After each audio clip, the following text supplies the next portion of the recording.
So, cutting your parents off is never easy. And I'm not advertising it. If you have a great relationship with your parents, why cut your parents off? And I'm not telling you have to do it. You only do it if you feel like it has come time to cut them off because they refuse to respect your boundaries. Now, as someone who grew up in a Puerto Rican, very religious household, I was literally the ideal child. I never did anything wrong. If they said no, it meant no. I never went behind their back and did anything. When I started doing things behind their back, it was after I was an adult.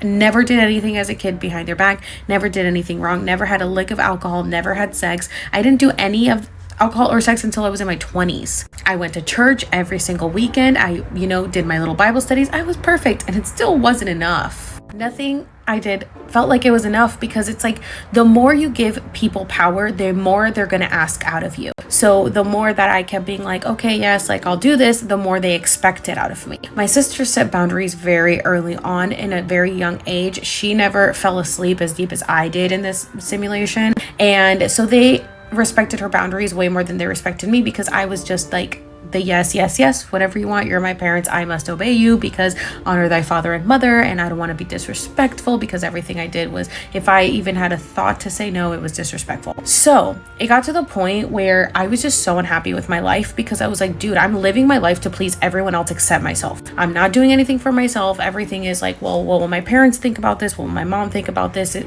Will God think about this? Which, by the way, I always thought God was pretty cool and I liked him and we were like this, but my mom tried to make me think like, oh no, God's not going to be okay with that if you do that. I'm like, I think God's going to be okay. I think you're not going to be okay with it, but you use God as your little shield and your little weapon. And she did use God as her weapon, and she still uses God as her weapon, which is why I had to cut her off. For the last 2 years since 2020, I've been really trying to set boundaries with them and being like, listen, I'm an adult. I'm in my 30s now. I was 33 in 2020, okay? And I was like, listen, I'm 33 now. I'm an adult. By this age, you guys have been married and had kids, okay? Like, I was 11 when my mom was 33.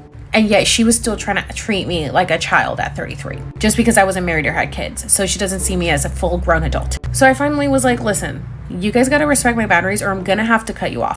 First, I moved across the country. Okay, that was very wonderful step number one. Then they kept trying to have control with like messaging me and calling me and like being attached to the fucking hip to me. Very much enmeshment. And I was like, okay, I can't do this. I need to live my life. I need space. Then they kept trying to tell me what to do with social media. And I was like, oh, block them. First step, a second step was blocking them off social media. Then I kept telling them like, listen, if you guys don't respect my boundary and don't stop talking about this stuff, I'm going to have to cut you off. And they just kept going. So after 2 years, I was like, I'm done. Goodbye. I just blocked them both. And now I just don't reply to them. Don't answer their texts. Don't call. Don't do anything. It's not easy, but it's what you have to do when they refuse to respect you.